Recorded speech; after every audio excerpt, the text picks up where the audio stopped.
Kinakausap niya kayo di dahil sa nangangailangan ng kanyang iniisip ang problema'y malunasan. Kasi alam nyo na siya ay maaasahan nyo, handang dumamay sa pagsubok at siya ang kakampi mo. Kinakausap niya kayo di dahil sa nangangailangan, siya yung tipong tao na madaling lapitan. Okay talaga at gusto niya laging malinis, gusto niya maayos, gusto niya lahat may business. Kinakausap niya kayo di dahil may kailangan, tandaan nyo na hindi kayo pababayaan. Problemado man kayo o kaya nakainom, agad siyang rumiresponde sa kahit anong sumbong. Kinakausap niya kayo di dahil sa nangangailangan, hindi niya iniisip ang kanyang sarili lamang. At kapag meron kayong problema na seryoso, si Kagawad Boy siya ay maaasahan nyo.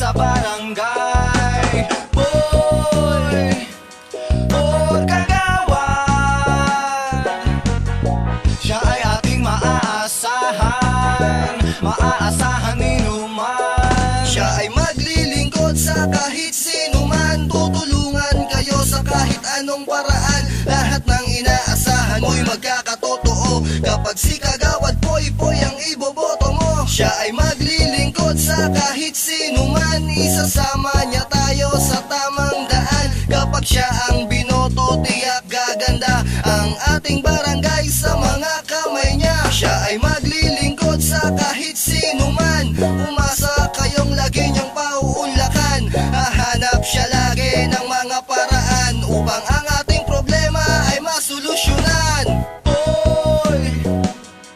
Or kagawad, siya ay laging nakaalalay, nakagabay sa barangay. Boy, or kagawad, siya ay ating maaasahan, maaasahan inuman. Ang gusto niya lagi ay yung masaya, at gusto niya yung tumulong sa iba. Kahit gaano pa kabigat ang dala, palaging tandaan na maglilingkod siya. Papakinggan niya lagi ang bawat sumbong, laging may kusa, tulong ng tulong. Kaya sa balota atin siyang isali, sa kanyang serbisyo di ka magsisisi. Kapag merong proyekto siya yung magaling, tunay at di marunong magsinungaling. May isang salita at di puro tahol, kayang kaya niya tayo na ipagtanggol. Ise-share niya sa